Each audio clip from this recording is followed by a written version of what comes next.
والصلاة والسلام على أشرف الأنبياء والمرسلين نبينا محمد وعلى آله وصحبه أجمعين وبعد.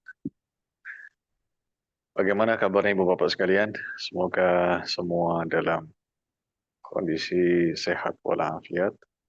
Alhamdulillah pada malam hari ini kita berjumpa kembali dan ini pertemuan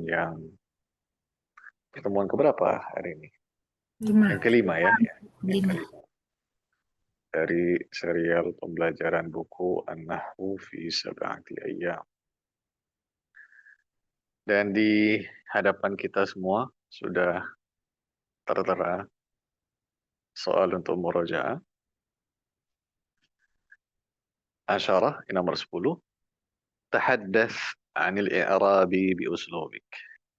Tahaddath anil i'rabi bi uslubik.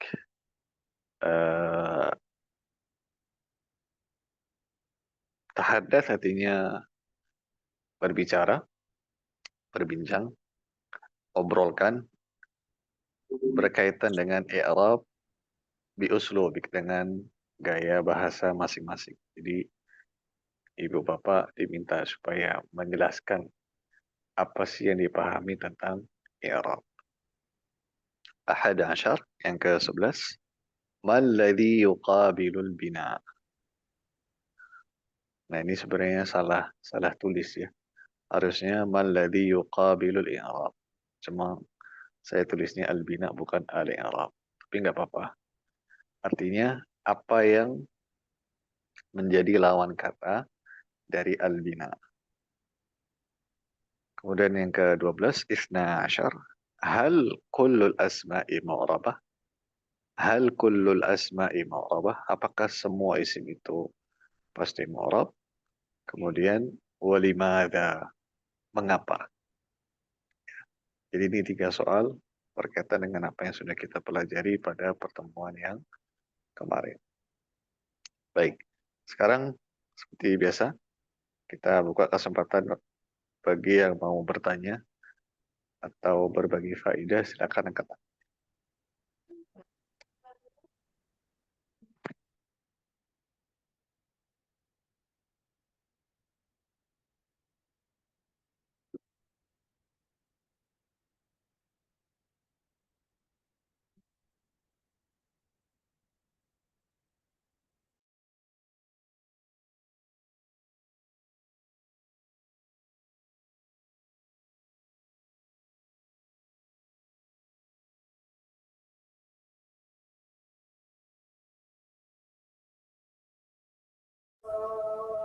Baik, silakan Pak Andri. Nah, Assalamualaikum Ustaz. Izin berbagi faedah. Kemarin ketika kita berbicara mengenai perubahan harokat huruf di terakhir, kita mengenal ada 2, al-i'rab dan al-bina. Dan al-i'rab pengertiannya adalah dia bisa berubah karena ada sebabnya, sedangkan al-bina dia kondisinya tetap dalam satu keadaan meskipun ada sebabnya. Baik, sahih. Barakallahu fiik. Jadi berkaitan dengan harokat akhir suatu kata, yang satu tetap, yang satu bisa berubah, dan keduanya sama-sama ada faktor. Kemudian saudari Niza, silakan. Nah, Ustadz, Assalamualaikum.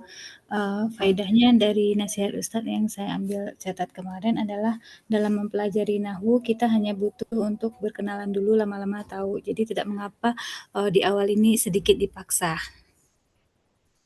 Gitu Ustadz. Barakallahu fiik. Taufik Ya, barakallah. jadi kadang-kadang, dan ini pengalaman ya, pernah terjadi. Itu setelah sekian lama dia belajar, itu mungkin cuma kenalan saja. Oh, saya cuma tahu istilah. Jadi cuma tahu istilah, dengar saja. Isim, fiil. Kalau ditanya apa itu isim, nggak tahu. Apa itu fiil, belum paham. Tapi nggak apa-apa. Ya, karena yang namanya faedah itu, yang namanya orang belajar itu, nggak mesti harus sekali duduk semuanya langsung paham 100% itu enggak. Ini juga harus perlu diperhatikan karena kadang-kadang mungkin sebagian kita itu inginnya kalau belajar harus langsung paham semuanya. Ya, kadang-kadang lumrah ya, ada yang mungkin dipahami atau mungkin belum bisa paham, itu hal yang biasa. Yang penting terus belajar, nanti lama-lama insya Allah akan paham. Siapa lagi yang mau berbagi faedah atau mau bertanya, silakan sambil kita nunggu teman-teman yang lain bergabung. Angkat tangannya silakan.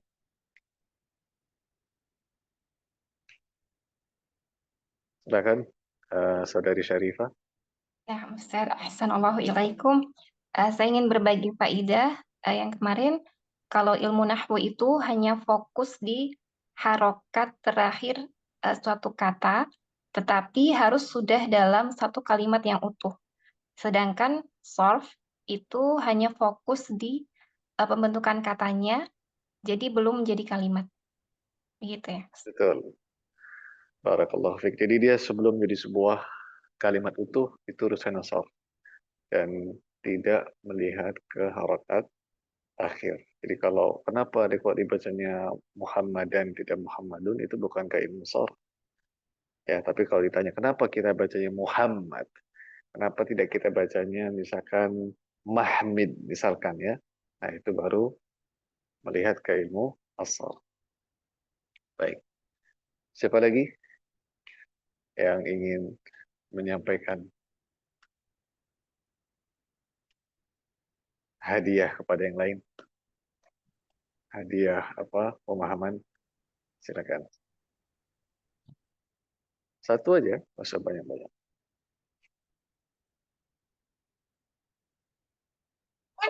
Satu, dua, tiga, empat. Dari Farwa silakan. Ya, Ustaz, bismillah. Kalau di i'rab itu pakainya fathah, dhammah, kasroh, sukun. Kalau di bina itu pakainya fathun dan kasrun, sukun. Mumtaz. Ya, barakallahu fiik. Betul ya. Jadi istilah yang dipakai ketika kata itu mu'rab adalah dhammah, fathah, kasrah.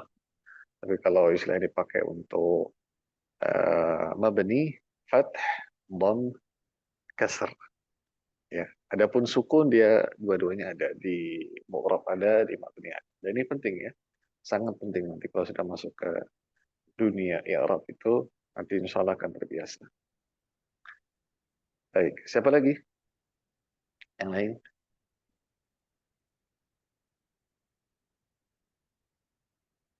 Silakan.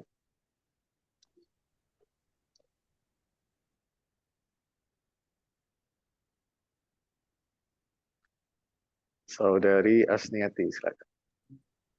Ustaz, i'rab itu terbagi 4, itu ada marfu, mansub, majrur, dan majzum. Baik, barakallah. Jadi i'rab itu ada 4 macam. Ada ar-rafa, nanti katanya disebut marfu. Kemudian ada an-nasb, nanti katanya disebut mansub. Kemudian ada al-jar, nanti katanya disebut majrur. Kemudian ada al-jazam, nanti katanya disebut majzum. Sahih.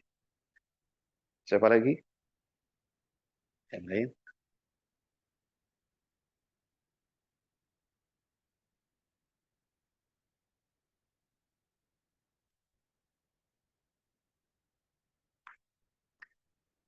Silakan. Masih buka kesempatan siapa yang mau berbagi faedah atau mau bertanya.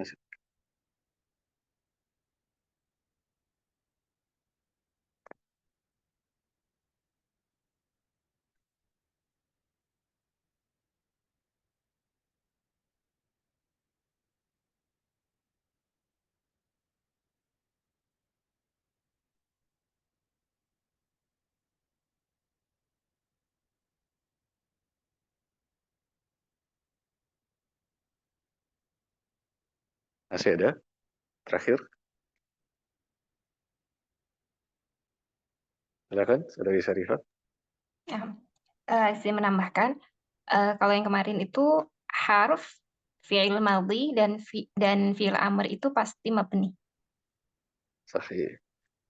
Jadi harf kemudian fi'il madhi dan fi'il amr itu pasti dalam kondisi mabni, tidak mungkin yang lain. Baik. Masih ada lagi apa sudah ini Ibu Bapak? Kalau masih ada saya persilakan.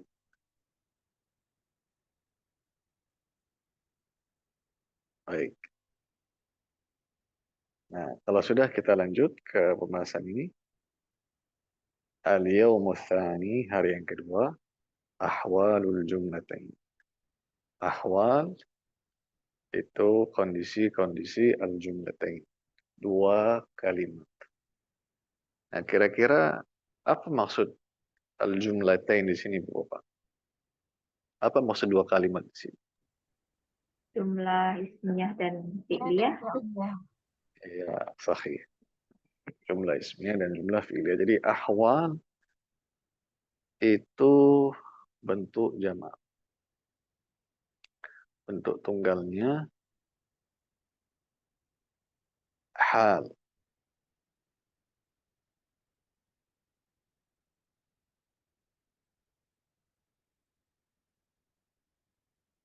Ini bentuk tunggalnya. Nah, al-jumlatain di sini maksudnya tadi al-ismiyah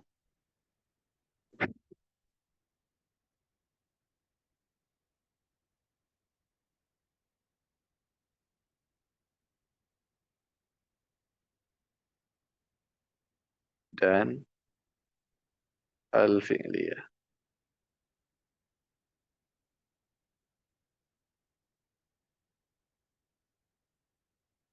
Baik, sebentar. Di sini.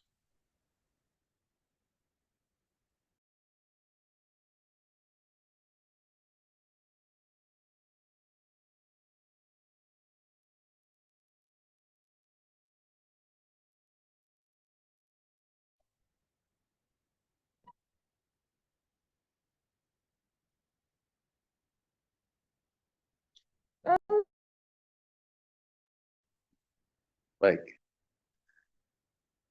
Ada yang mau baca dari yang Putri?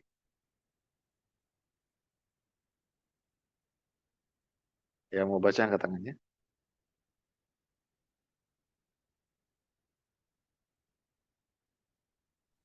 Baik, silakan Saudari Farwah. Al-yawmu tsani, ahwalul jumlatain. Awalan al-jumlatul ismiyah. Al-uslubul awal.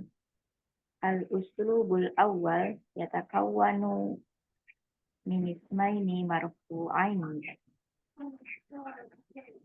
Wahuma al-mubtada wal khabar. Kama taqaddama. Wa sababu raf'ihima annahuma lam yusbaqa bi syai'in yansifhuma aw yajurruhuma fa in ahaduhuma binasib dara mansuban aw subiqa bi harfi jar dara majruran. Baik, cukup sampai situ. Nah, sekarang beliau mau menjelaskan lebih dalam berkaitan dengan dua jenis jumlah yang sudah beliau sampaikan di pelajaran hari pertama yang ada di buku ini. Jadi mulai dirinci. Jadi beliau mulai dari yang global dan beliau rinci. Beliau katakan, al-uslubul awwalu yatakawwanu min ismaini marfu'ain.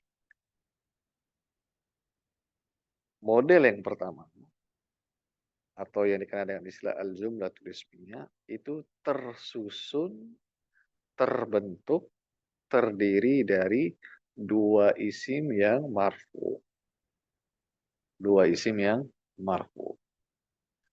Pertanyaan saya sekarang, Ibu Bapak. Kira-kira kalau kita tidak mempelajari isim, fi'il, harf sebelum membahas pelajaran yang pertama, kita akan bisa memahami pembahasan ini dengan mudah atau tidak kira-kira? Tidak, Ustaz. Tidak. Enggak.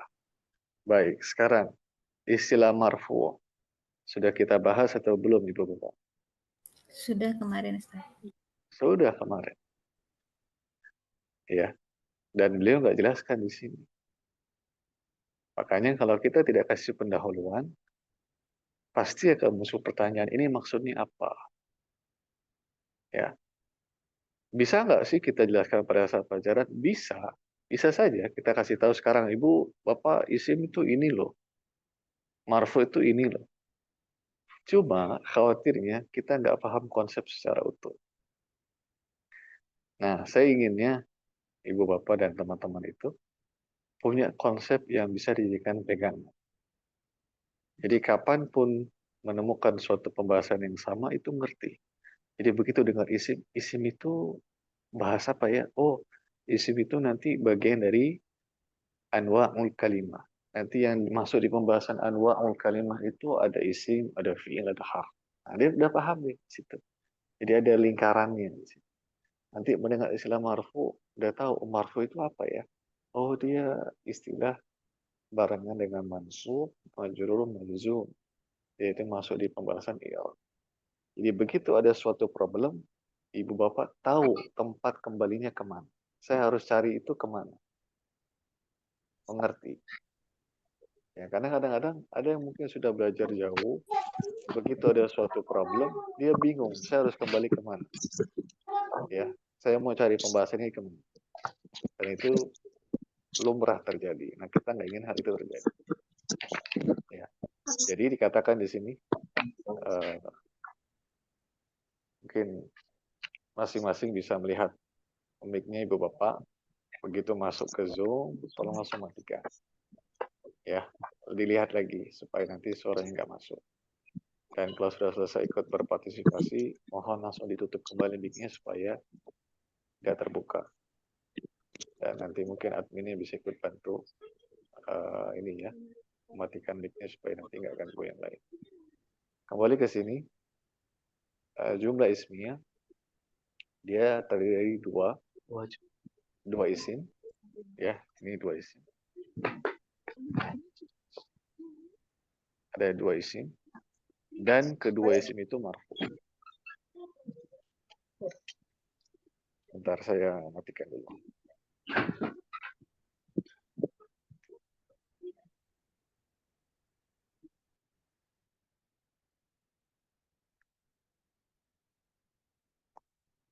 Ya.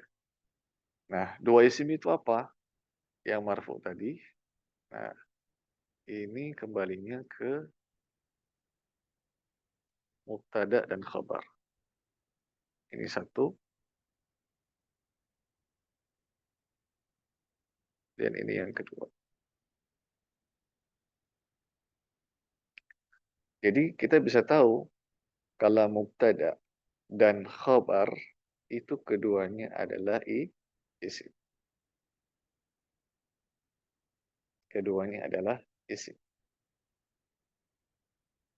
Dan keduanya dalam kondisi marfu. Otomatis apa? Nanti harokatnya ya dhammah gitu. Kama taqaddam sebagaimana yang sudah berlalu. Lalu beliau jelaskan. Kenapa sih mubtada marfu, khabar juga marfu? Beliau jelaskan secara sederhana. Wa sababu raf'ihima annahuma lam yusbaqa bi syai'in yansibuhuma aw yajurruhuma. Jadi kenapa keduanya itu marfu? Secara sederhana karena tidak ada yang membuat keduanya itu mansub ataupun majrur. Seperti itu. Ya. Jadi tidak ada yang membuat mubtada maupun khabar itu menjadi mansub atau majrur. Makanya dia marfu. Makanya kita sampaikan kemarin. Tidak mungkin suatu kata itu berubah tanpa ada sebab. Pasti ada sebab. Nah, sebab-sebab itulah yang akan dipelajari di ilmu nahwu. Bahkan para ulama pun sudah menyusun penyebab-penyebab terjadinya perubahan pada kata itu ada bukunya ya. Di antara buku yang terkenal adalah Al-Awamilul Mi'ah. Sebab-sebab perubahan kata yang jumlahnya itu udah 100. Di situ disebutkan semua itu. Nanti kalau ibu bapak udah punya dasar, udah bagus nahwunya, pelajari itu. Karena nanti buku itu juga semakin mempermudah kita untuk melakukan identifikasi, mengi'rab dan segala macam. Itu buku bagus sekali. Ya. Jadi seperti itu ya, alasannya karena demikian. Lalu dikatakan fa in subiqa ahaduhuma binasibin sara mansuba au subiqa bi harfi jar sara majrura. Kalau misalkan salah satu di antara keduanya, baik mubtada atau khabar itu didahului oleh sesuatu yang membuat mansub, maka dia akan berubah menjadi mansub.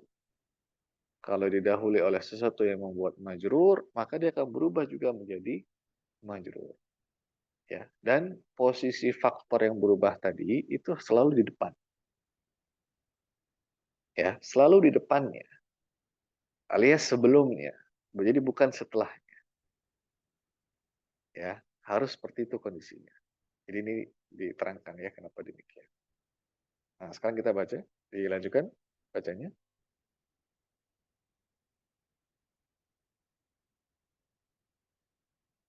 Tadi siapa yang baca?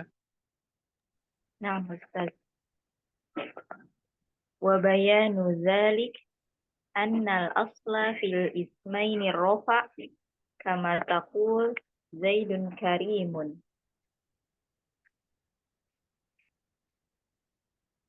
Terus? Wa amrun syuja'un. Wa bakrun bakhilun. Fa iza adkhalat inna au ihda akhwatiha nasabtal awwal. Fakulta inna Zaidan karimun. Wa inna amron syuja'un. Wa inna bakron bakhilun.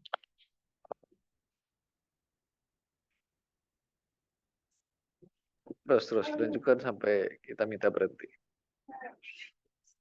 Wa idza adkhalta kana au ihda akhwatiha nasabta tsaniya faqulta kana Zaidun kariman wa kana Amrun syuja'an wa kana Bakrun bakhilan.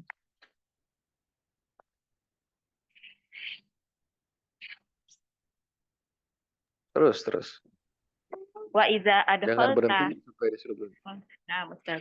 Wa idza adkhalta zanna au sayyara au ihda akhwatihima nasabtal ismain faqulta dhanantu Zaidan kariman wa sayyartu Zaidan kariman wa dhanantu Amran syuja'an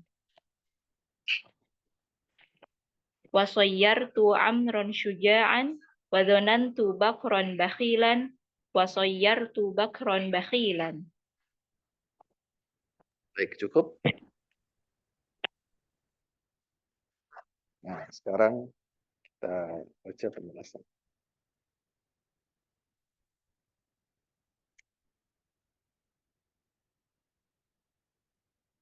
Wa bayanu dzalik, penjelasan paragraf yang tadi di atas ini secara lebih detail. Annal asla fil ismaini rafa. Jadi hukum asal bagi mubtada dan khabar itu adalah apa? Ar-rafa. Ini hukum asalnya ini, Ibu Bapak. Pasti marfu. Dan al-ismain ini maksudnya adalah apa tadi al-ismain ini? Al-mubtada dan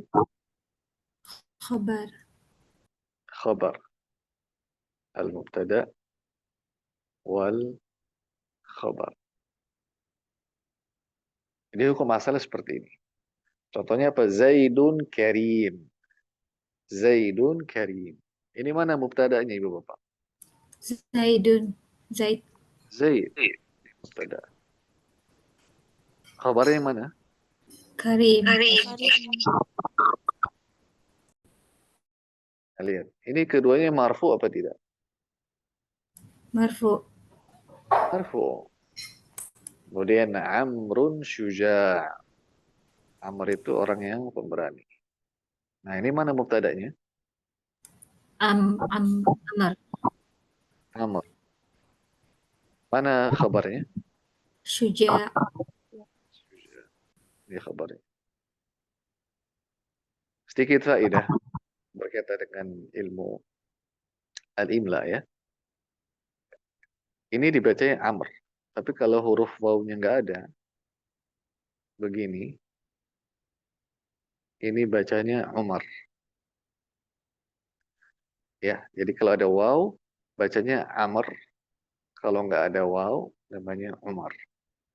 Nanti pembahasan seputar ini dipelajari di ilmu al-imla. Baik, contoh terakhir, Bakrun bakhil. Nah, mana mubtada'nya? Bakar. Bakar. Berarti bakhil ya, khabar. Ya, walaupun saya kurang suka sama contohnya ya. Apa arti bakhil? Ada yang tahu arti bakhil? Pelit. Pelit. Ya, sebenarnya kita bisa pilih contoh lain kan, misalkan Bakrun jamil atau Bakrun mujtahid gitu. Istilahnya contoh-contoh yang memang memberikan kesan afirmasi yang positif gitu, yang bagus. Dan ini penting ya, karena biasa kalau ibu bapak belajar nahwu, siapa tokoh yang sering kali diucapkan dalam contoh ibu bapak? Zaid. Siapa tokoh? Zaid. Kemudian siapa lagi? Ahmad. Amr, Ali. Amr, Amar. Bakar, ya. Jadi Zaid, Amr, Bakar, Ali itu kayaknya orang-orang ya terkenal di dunia nahwu, gitu ya. Ya. Nah, kita ingin sebenarnya bisa yang lain selain itu banyak. Ya, jadi nggak apa-apa ibu bapak kalau memberikan contoh itu gunakan kata-kata lain, jangan itu terus. Ya, kita punya kosakata sekian banyak, manfaatkan yang banyak. Sekian kosakata yang luas itu. Dan juga kalau bisa berikan contoh yang memberikan nuansa positif ya, dalam arti memberikan hal-hal yang optimisme dan segala macam itu juga bagus. Jadi nggak serta merta hanya kasih contoh ya, karena penting juga berikan contoh itu kita ambil makna-makna yang baik. Nah, 3 contoh kalimat ini itu semua marfu tanpa terkecuali, jelas sekali. Nah, di sini kita akan belajar ada hal yang membuat mubtada atau khobar atau keduanya itu mengalami perubahan. Mengalami apa? Perubahan. Nah, beliau mulai dari poin yang pertama yang memiliki dampak perubahan yang pertama ini. Dari sini beliau mulai.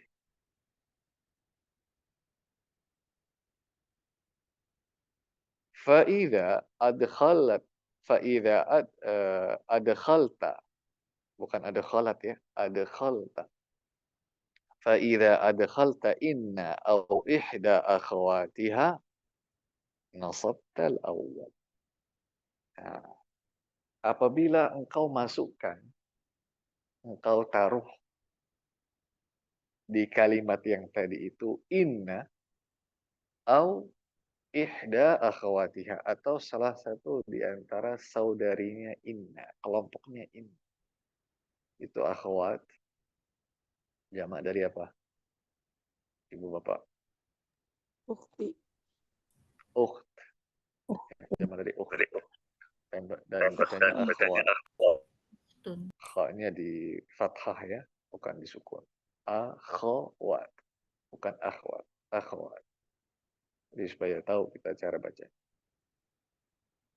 Jadi kalau kemasukan inna atau salah satu dari saudarinya inna itu ternyata memberikan dampak. Dan dampaknya bagi yang pertama. Jadi katakan nasabtal awal. Dia akan menjadikan mansub yang pertama. Nah, apa yang dimaksud dengan al-awwal di sini, Bapak? Apa maksud? Mubtada. Al-mubtada. Sahih. Ya, al-awwal di sini maksudnya adalah al-mubtada. Jadi lihat Ibu Bapak. Ini penulis enggak pakai istilah nasab dan mubtada, enggak. Tapi dipakai al-awwal, al-thani, begitu terus. Maka kita harus tahu nih, arah pembicaraan itu kemana. Jadi, salah satu yang melatih kemampuan seseorang itu adalah kemampuan membaca. Memahami apa yang dibaca.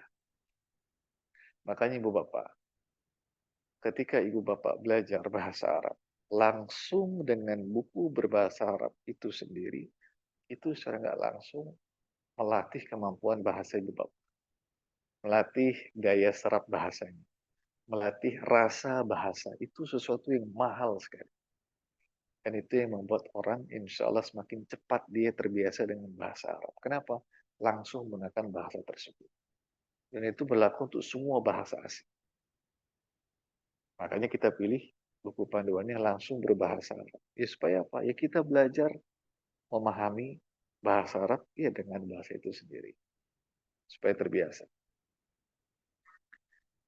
Nah, sehingga ketika kemasukan ini lihat inna Zaidan karimun. Lihat. Coba Ibu Bapak lihat di sini. Apa dampak yang terjadi? Lihat. Zaid yang tadinya marfu menjadi apa Ibu Bapak? Mansub. Mansub. Siapa penyebabnya? Inna. Nah, ada si ya, ada si inna ini. Karena inna amran syuja. Lihat perubahannya. Tuh. Ya. Agar ada si inna, dia memberikan dampak sekali.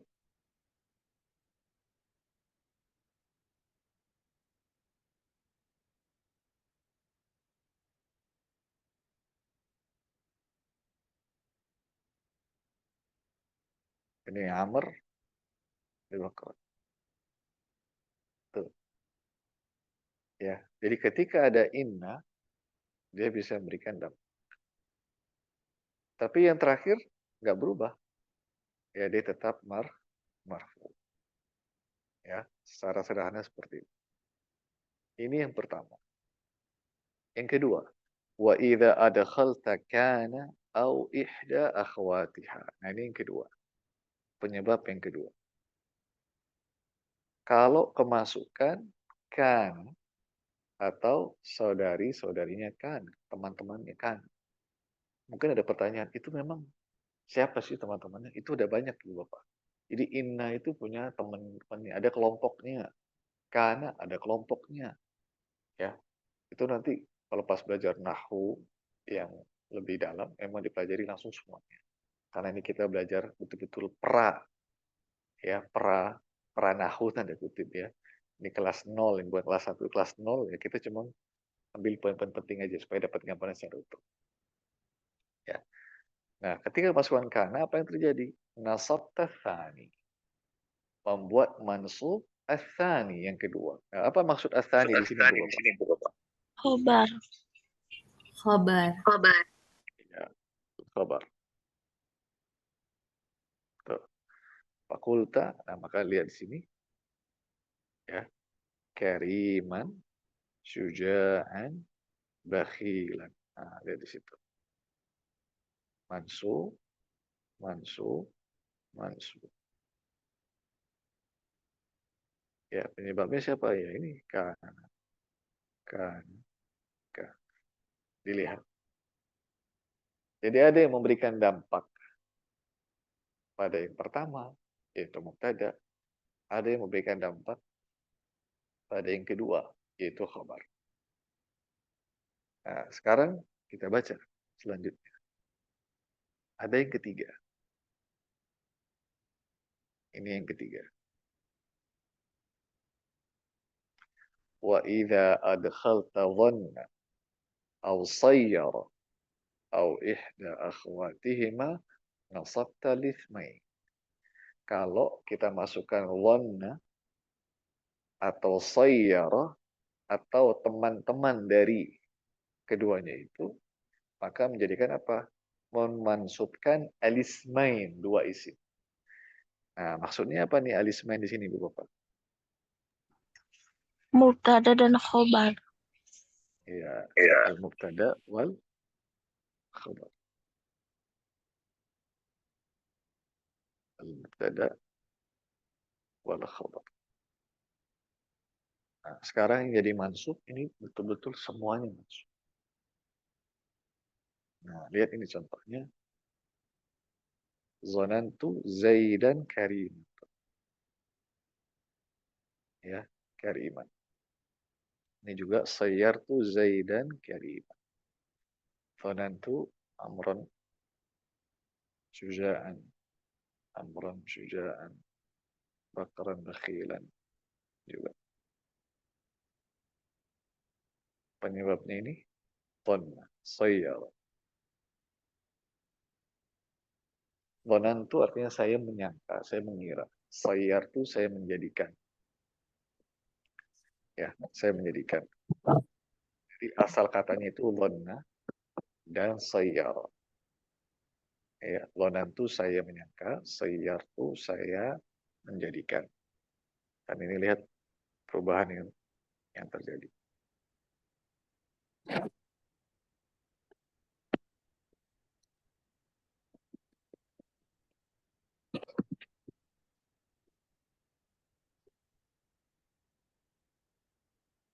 Baik. Nah, ini disebutkan ya, ini teman-temannya. Saudarinya inna ada anna laita lakinna la'alla ka'anna, dan itu akan datang pembahasannya. Kemudian saudarinya kana ada dhalla bata adha dan seterusnya.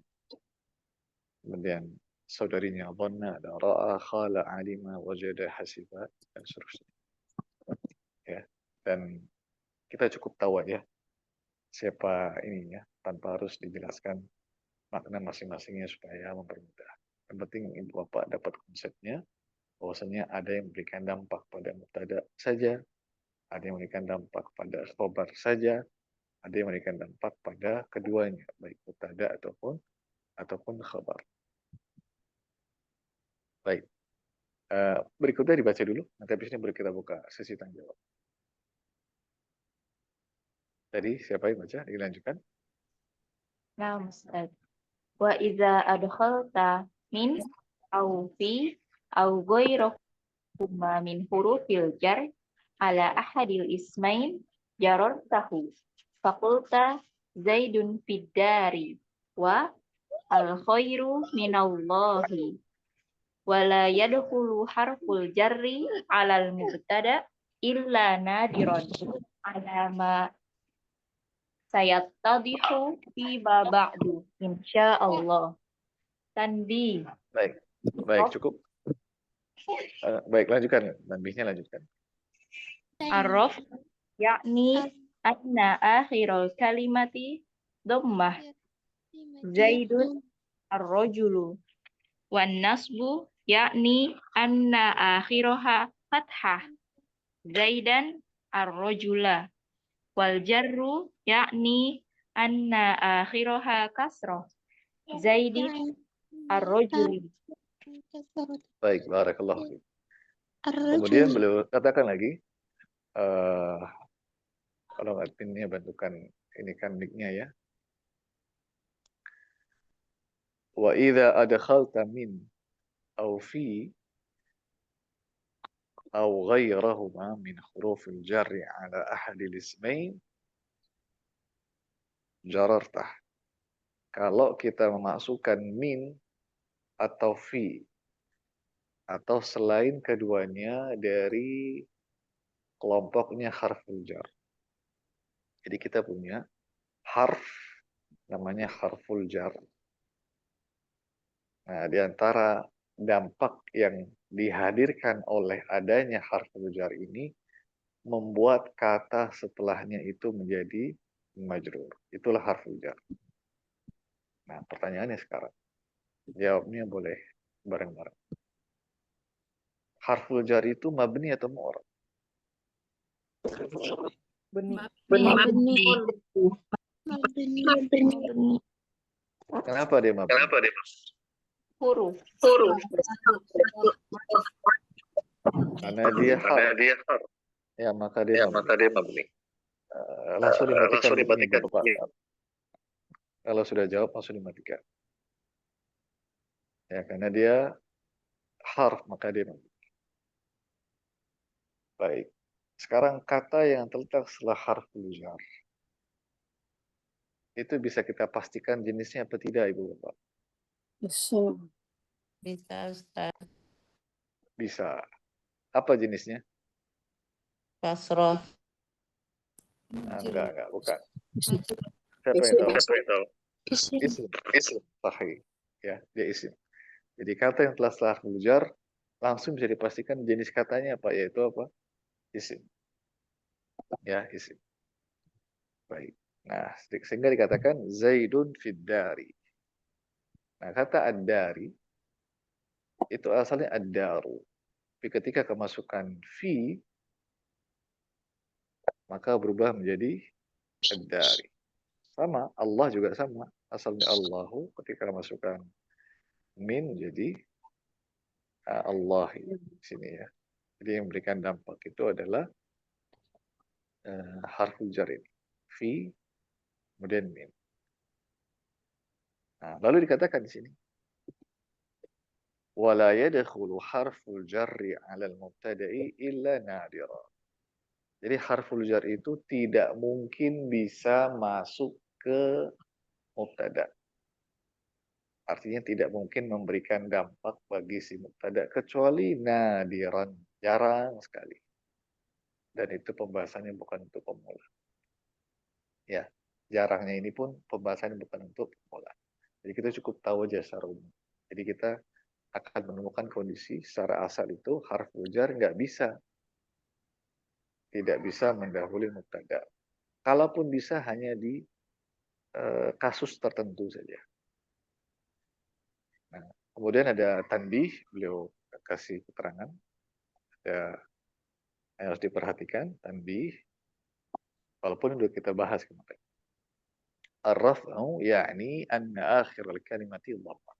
Yang dimaksud dengan rafa atau marfu adalah harakat akhir katanya itu dhamma. Baik dia bertanwin ataupun tidak bertanwin. Zaidun atau ar-rajulu. Dan wan nasbu ya'ni anna akhiraha fathah. An-nasb atau mansub akhirannya fathah. Zaidan ar-rajula. Al-jar atau majrur harakat akhirnya kasrah. Zaidin atau ar-rajuli. Ya. Dengan demikian selesailah pembahasan poin yang pertama berkaitan dengan kondisi dari jumlah ismiyah. Nah, sekarang silakan. Kalau ada yang mau bertanya, silakan angkat tangan.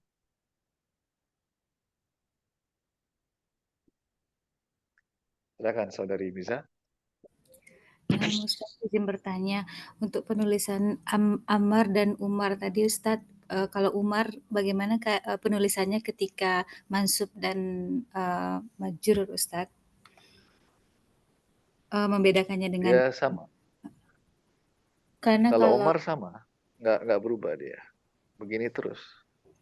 karena Umar. tadi yang mansub wawunya hilang ya Ustaz. Inna Ya, amran. itu khusus yang mansub seperti itu. Oh, begitu. Ini Umar. Umar. Atas marfu, mansub, majrur. Kalau Amr ini marfu, kemudian ini mansub, amran, waw diganti alif. Kemudian ketika majrur, wawnya tetap amr.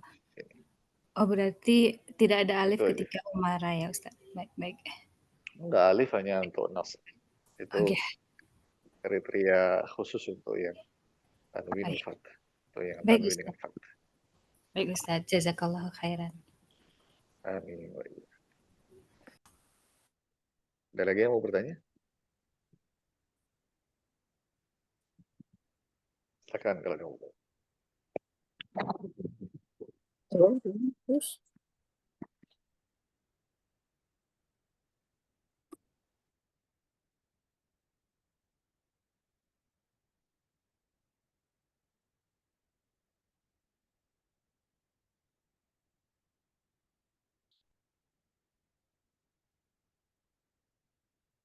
Baik, kalau belum ada yang bertanya, saya yang bertanya. Ada tidak yang bisa memberikan saripati atau ringkasan dari yang kita bahas baru saja itu tentang apa? Atau apa yang Ibu Bapak pahami? Silakan, yang mau coba angkat tangan. Enggak mesti semuanya, ya. Sedikit-sedikit aja. Kita bagi-bagi sama teman. Silakan, Saudari Miza. Nah, Ustaz, hukum asal mubtada dan khabar itu adalah rafa.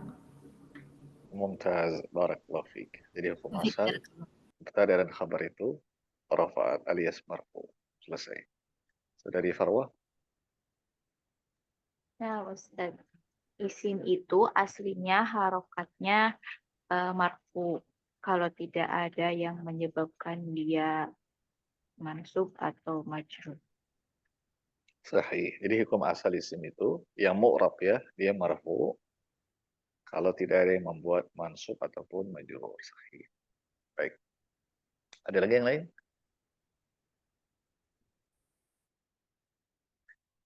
Apa yang bisa dipetik dari apa yang Bapak pelajari? Silakan Saudari Syarifah. Ya, Ustaz. Di antara penyebab yang bisa menyebabkan harokat mubtada maupun khobar itu berubah adalah inna, kana, dan dhanna dan teman-temannya itu akan membuat mansub. Dan kemudian jar seperti min sama fi itu akan membuat harokatnya menjadi kasroh atau majrur. Nah, barakallah. Jadi yang memberikan dampak bagi jumlah ismiyah itu ada 3. Inna wa akhwatuha, kana wa akhwatuha, dhanna wa akhwatuha. Termasuk soyaro ya. Soyaro itu kita masukkan ke dhanna.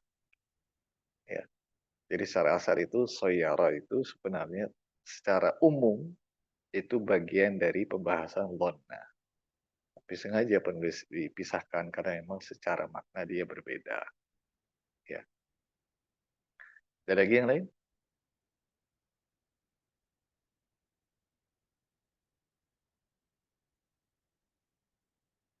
Apa yang bisa Ibu Bapak simpulkan?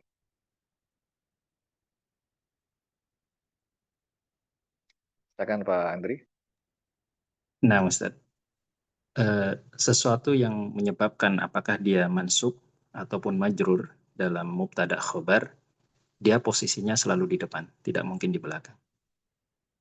Nah, sahih. Jadi memang amil atau faktor yang memberikan dampak pada kata setelahnya itu ya harus di depan dia. Ya, nggak mungkin di belakang. Gitu ya. Jadi ibaratnya kalau kita lihat kehidupan, ya kadang perubahan itu harus ada faktornya ya. Itu banyak sekali ini saya sampaikan secara umum. Bahkan guru-guru saya pun pernah menyampaikan. Kaidah-kaidah nahwu, kaidah-kaidah sharh atau bahasa Arab secara umum itu sebenarnya tidak dilihat dari segi bahasa saja.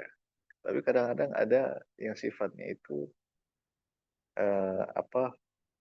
pelajaran hidup, kehidupan. Ya, contohnya tadi kadang perubahan itu dibutuhkan faktor, ya, faktor dari luar misalkan, isim yang mabni, ya, kadang-kadang ada kondisi seseorang itu dia mau tanda kutip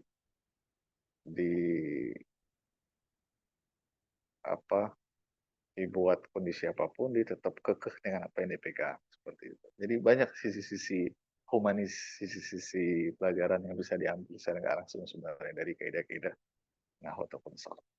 Itu sedikit saja ya yang bisa kita lihat.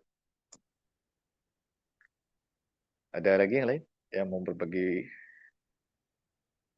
pemahaman hasil yang dipahami dari apa yang kita baca?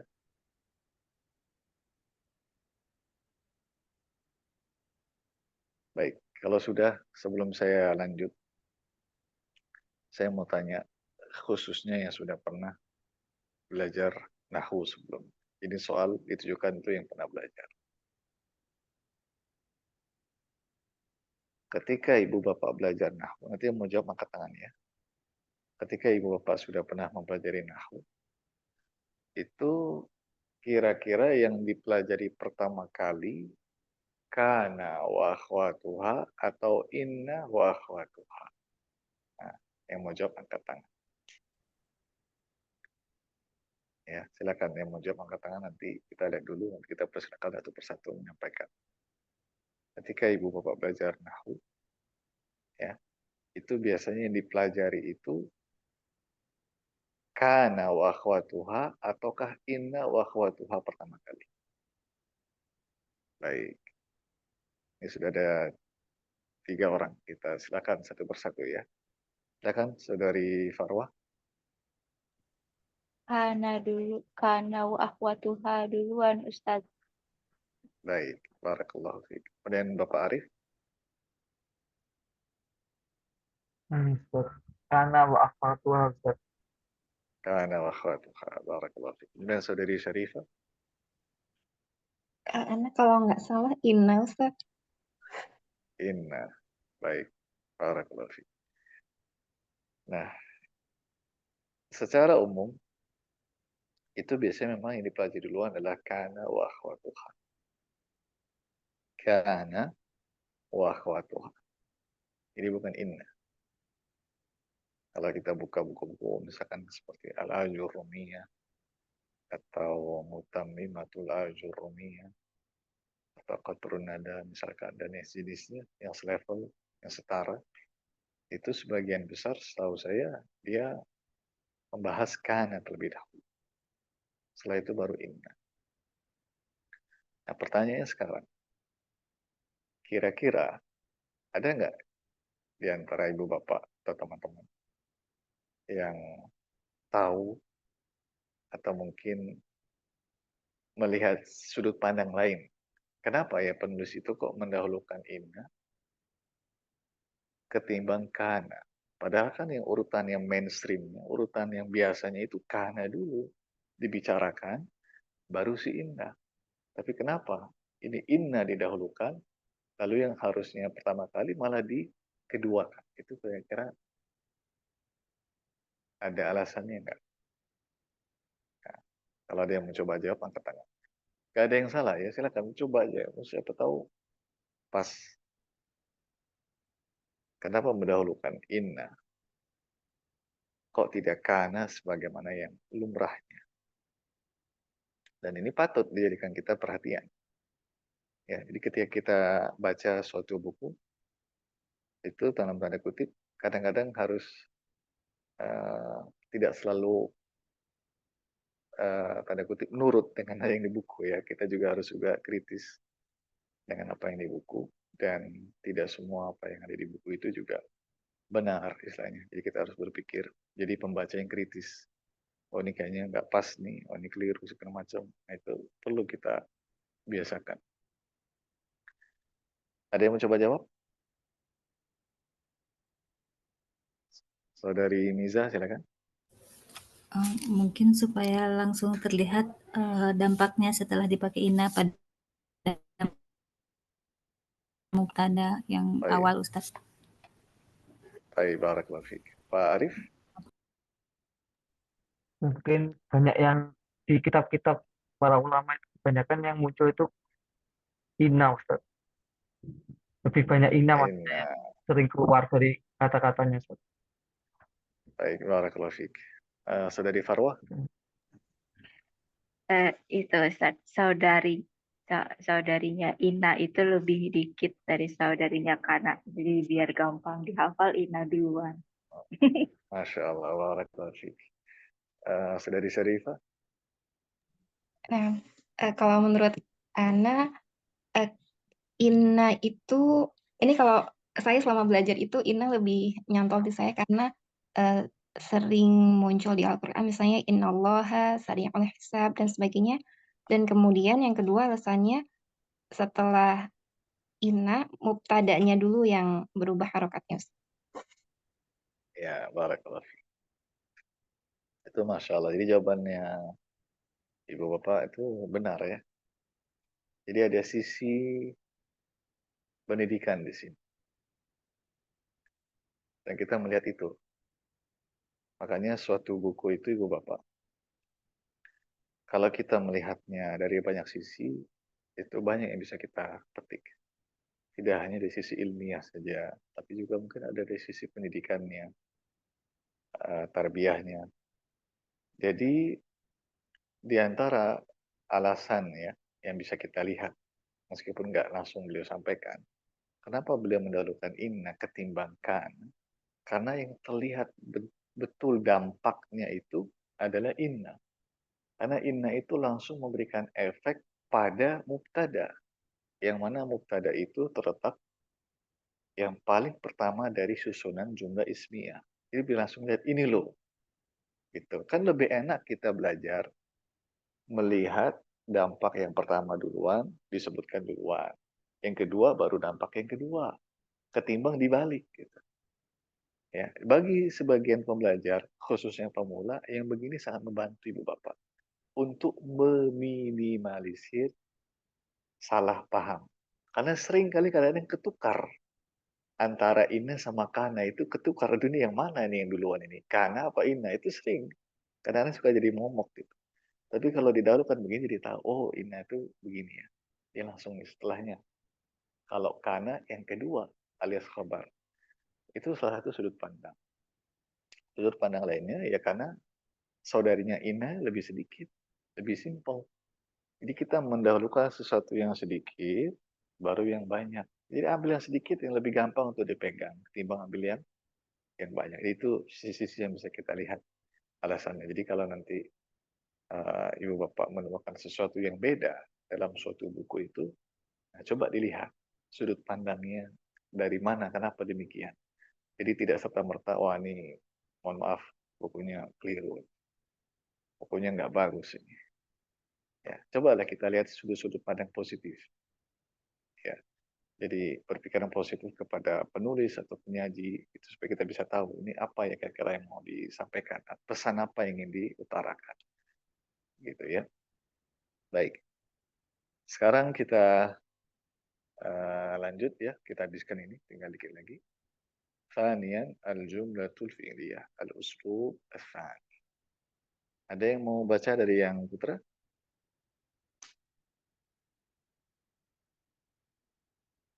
Kalau ada angkat tangan, kalau nggak ada kita ke Putri lagi. Baik, yang Putri ada yang mau baca? Suara baru, orang baru.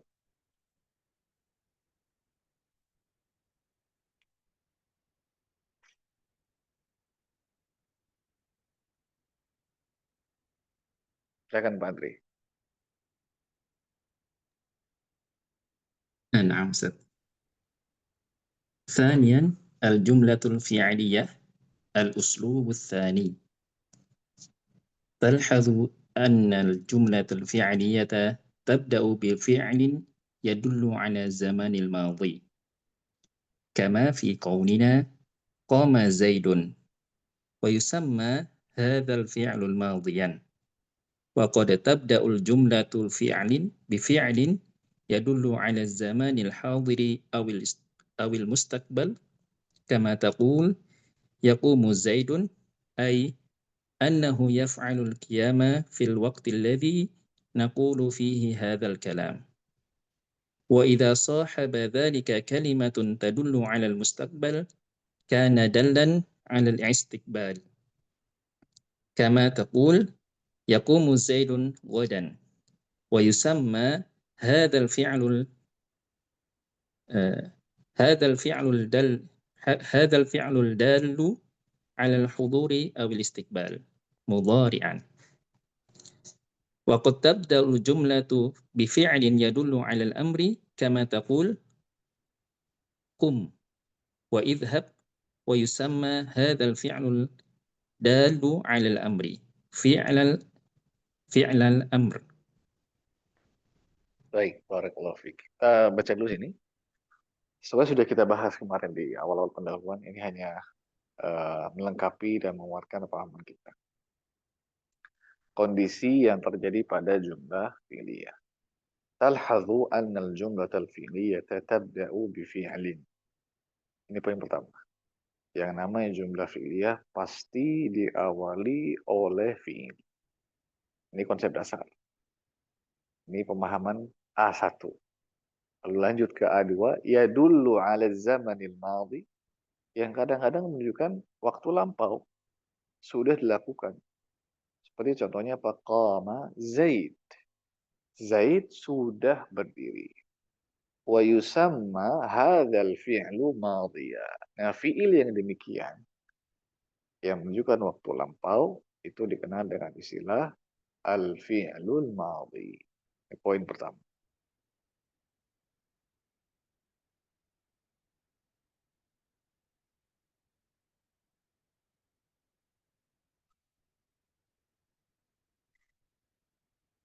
وقد تبدأ الجملة بفعل يدل على الزمن الحاضر أو المستقبل. Nah, kadang-kadang bisa jadi jumlah fi'liyah itu fi'ilnya menunjukkan waktu al-hadir, saat ini. Awil mustaqbal, atau yang akan datang. Sekarang atau akan datang. Kama taqul, seperti yang kau katakan, yaqumu Zaid. أي أنه يفعل القيام في الوقت الذي نقول فيه هذا الكلام. Artinya apa? Kita itu mengatakan Zaid itu sekarang lagi berdiri. Jadi pada saat kita mengucapkan kalimat itu, ya si Zaid memang betul lagi berdiri.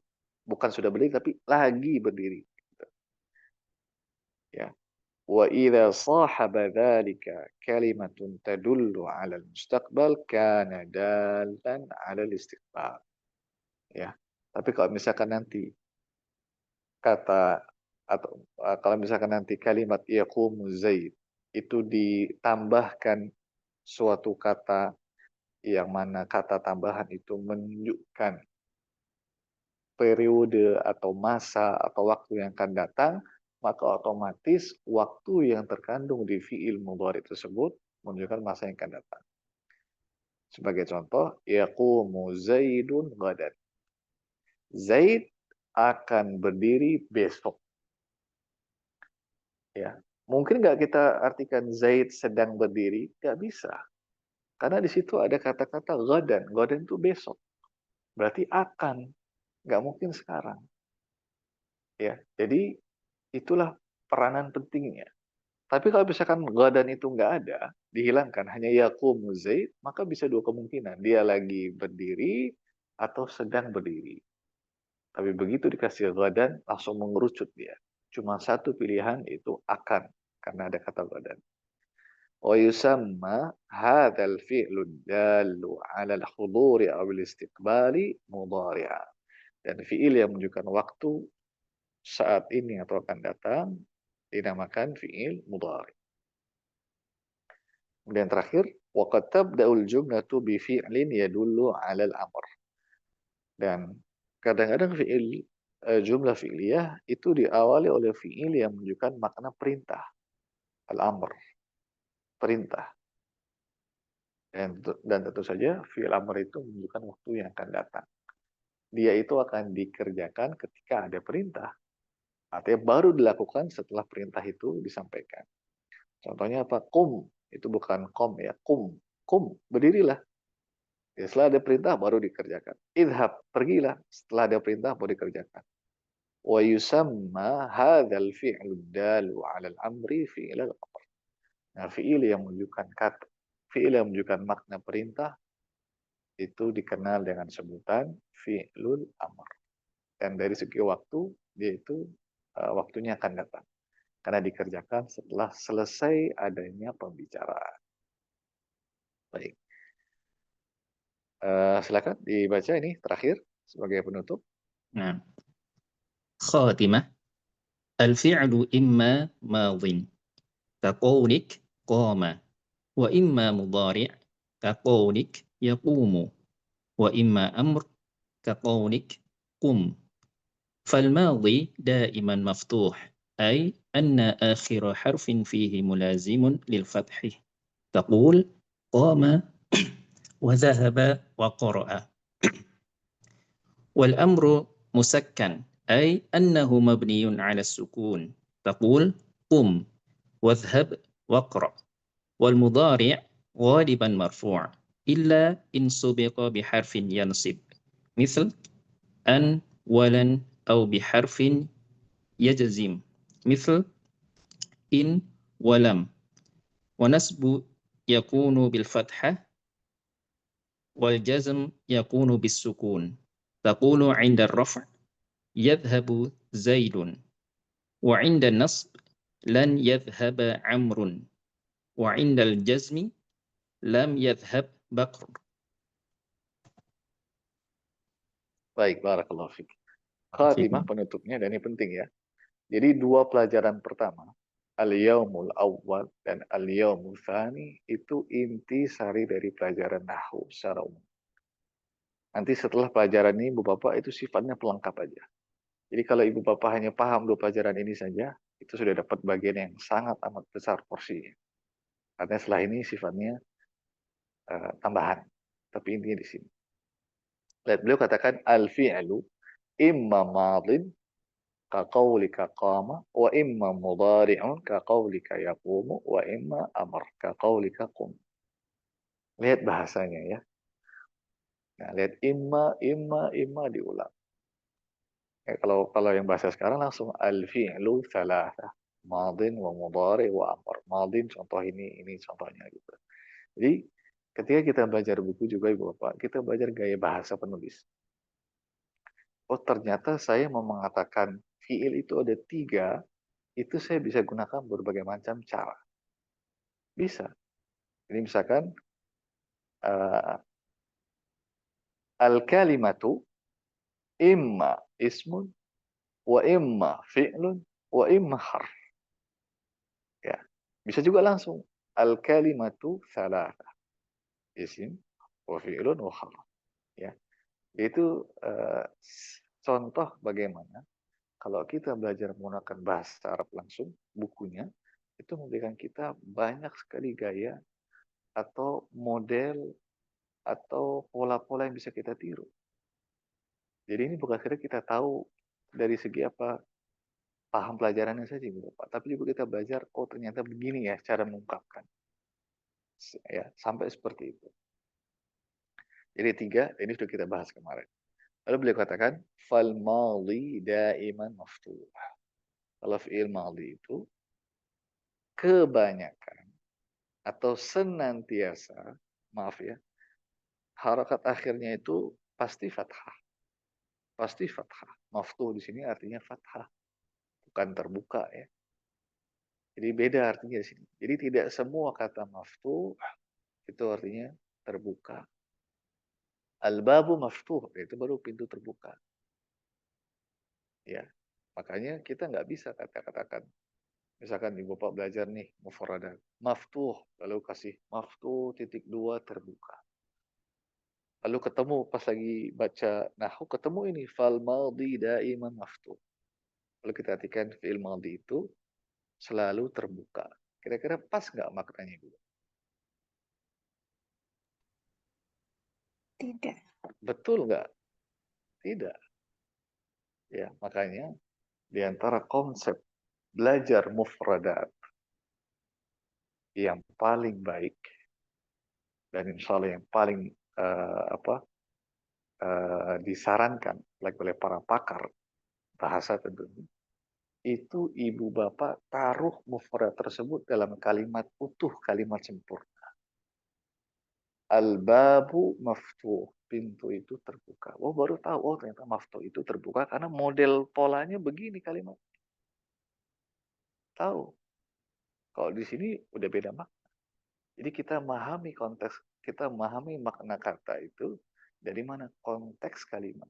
Karena konteks kalimat itulah yang akan kasih gambaran ke kita. Ini makna yang tepatnya apa. Dan itulah pengaruh dari sekian lama kita berinteraksi dengan buku-buku berbahasa Arab. Itu gaya atau rasa bahar itu sesuatu yang mahal Ibu Bapak. Semakin Ibu Bapak sering belajar dengan menggunakan buku bahasa Arab, nanti akan lama-lama akan menyerap itu. Jadi saya sarankan sering berinteraksi dengan buku-buku berbahasa Arab langsung ketika belajar. Kemudian beliau katakan, wal amru musakkan. Fil amr itu apa? Harokat akhirnya sukun.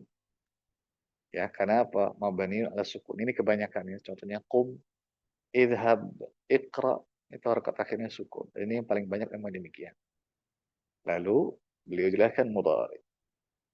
Nah, sekarang coba Ibu Bapak lihat. Beliau sebut al-madhi, kemudian al-amr. Lalu mengakhirkan mudhari. Kira-kira ada yang tahu nggak?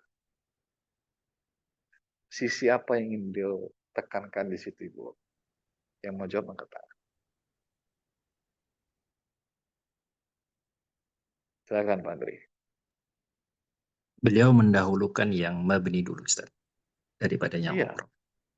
sahih. Beliau itu secara tersirat mendahulukan yang mabni baru yang mu'rab.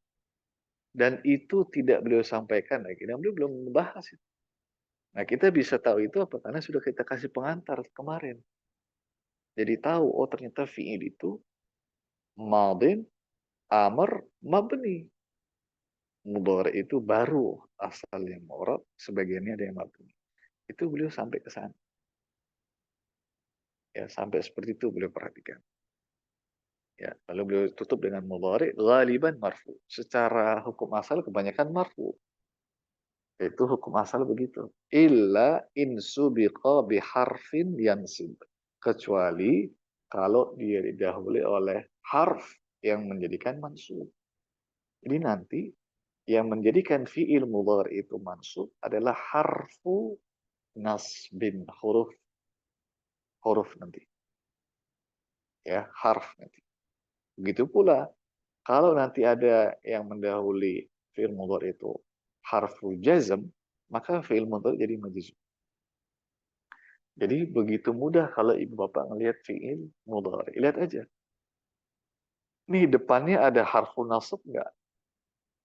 Oh ada, berarti dia mansub. Ini depannya ada harfu jazm nggak? Ada, berarti dia majzum. Nah, contohnya yang kemarin kita sampaikan, lam yalid. Nah, lam itu contoh harfu jazm. Maka lam yalid, dia majzum. Kalau lamnya dihilangkan, selain di Al-Quran tentunya, lam dihilangkan, jadi yalidu. Kembali ke hukum asal marfu. Ya, seperti itu. Ini contohnya ya, in, lam, itu harf yang membuat mansub. Sehingga nanti pada hasil akhirnya, lihat, yadhabu zaidun. Yadhabu dia marfu. Kalau dikasih lan yadhaba zaidun. Ini harusnya sama semua ya, zaid semua. Nanti diganti aja Bapak. Ini nggak bagus kalau begini. Supaya konsep contohnya itu setara, sama. Jadi yadhabu zaidun, lan yadhaba zaidun, kemudian lam yadhab zaid. Jadi lihat di sini, ini marfu.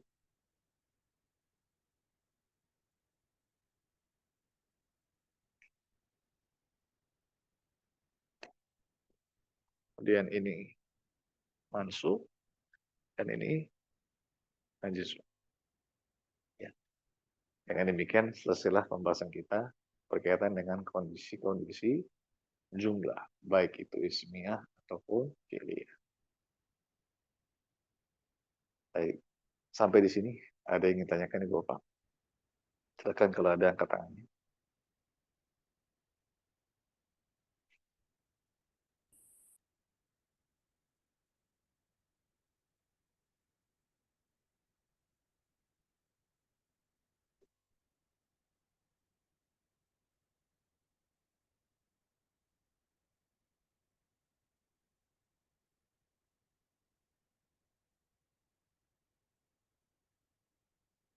Jadi kalau mau dibuat ringkas, itu nanti gini. Nanti bisa juga ya, termasuk yang bisa Ibu Bapak gunakan ketika meringkas.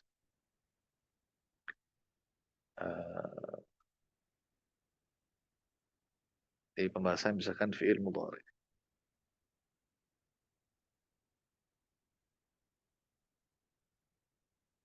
Al-fi'il al-mudhari. Nah, contohnya yajlisu,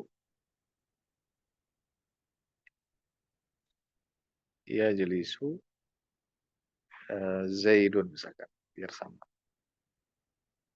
Zaidun. Kemudian yang kedua, lan yajlisa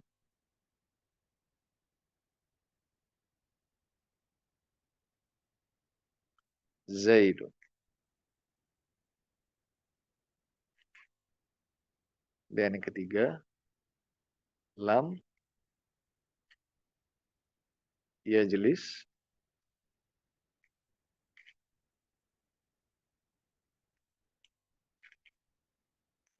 Zaidun. Nah, lihat di sini. Kita fokus ke fi'il.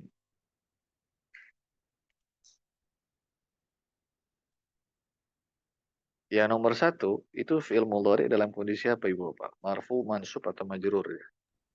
Marfu. Kenapa dia marfu? Harokat Belum huruf ada, Ustaz. Kenapa dia marfu? karena belum ada inna, kana, dan Karena zanna. hukum Ada. asalnya marfu. Enggak. Inna kana itu dia tidak masuk ke fi'il, enggak. Dia masuknya kemana inna kana itu? Ke isim. Isim. Nah, kenapa sekarang yajlisu dia marfu? Karena tidak ada yang menyebabkan majrur atau majzum ataupun mansub.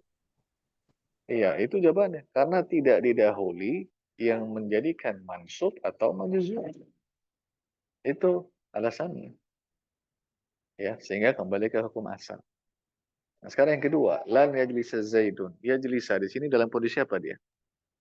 Mansub. Sub, Mansub. Kenapa dia mansub? ada Didahului lam. Ya. Iya, karena didahului oleh sesuatu yang membuat mansub.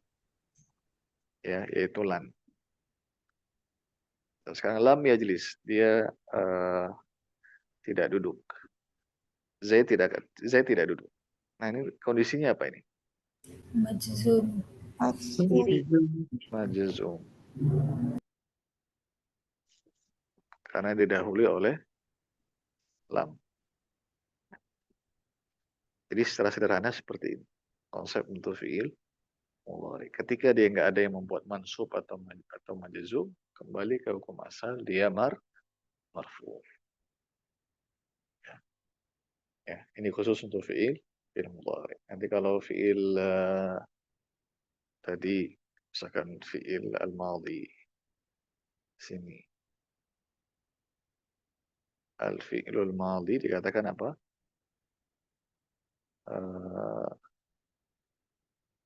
Maftuh daiman misalkan. Maftuhun daiman.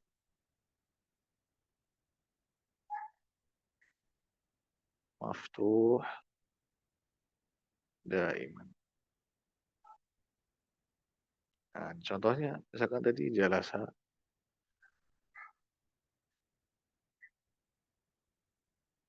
Jalasa. Zahaba. Ya, zahaba. Nah, ini lihat di huruf terakhirnya senantiasa fathah. Ya, kemudian fi'il amr.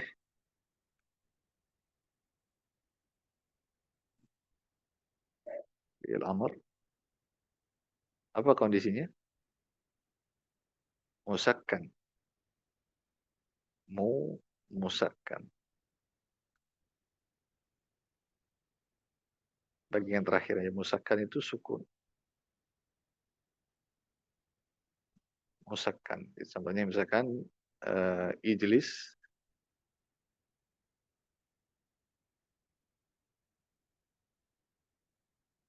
ijlis, kemudian idhab.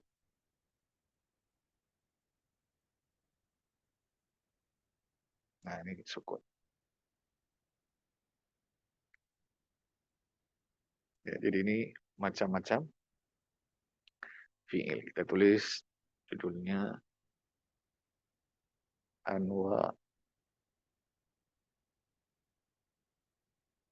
anwa'ul fi'il. Macam-macam fi'il.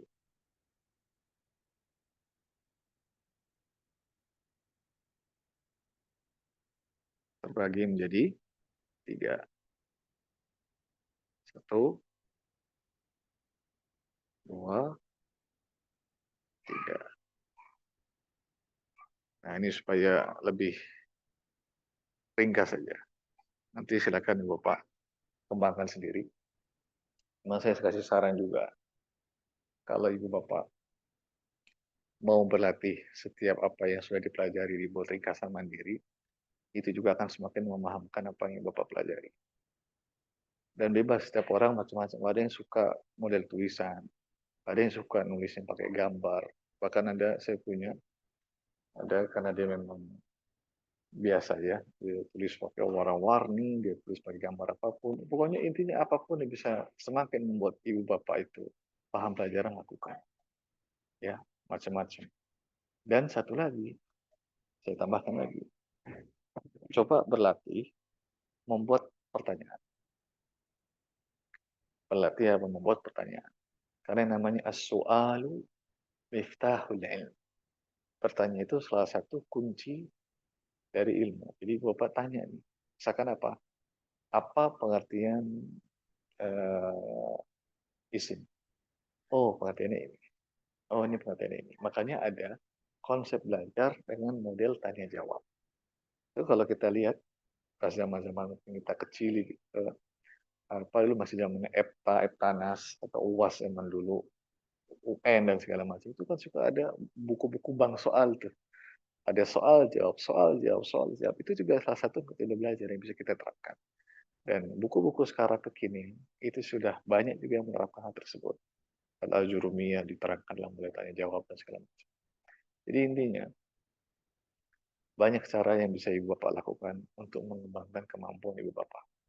Dan saya yakin insya Allah semua itu bisa, semua itu cerdas. Cuma memang setiap orang itu punya caranya masing-masing supaya sampai ke tujuannya masing-masing. Mungkin ada yang cepat, ada yang mungkin belum terlalu cepat, dan seterusnya. Gitu Ibu Bapak sekalian ya. Akhirnya sampai di sini. Mohon maaf karena sudah lewat dari waktu yang semestinya. Mudah-mudahan bisa bermanfaat apa yang kita baca pada malam hari ini. Kita ketemu lagi insya Allah hari Senin. Besok rehat sebentar. Ya, 1 hari istirahat. Kita ketemu lagi hari Senin. Subhanakallahumma bihamdik. Asyhadu an la ilaha illa anta astaghfiruka wa atubu ilaik. Jangan lupa murojaah di rumah sedikit tapi rutin dan konsisten. Wassallallahu wasallam ala nabiyyina Muhammad wa ala alihi wa sahbihi waffaqakumullah wa yassara umurakum. Wassalamualaikum warahmatullahi wabarakatuh. Waalaikumsalam warahmatullahi wabarakatuh. Waalaikumsalam warahmatullahi wabarakatuh. Jazakumullah khair.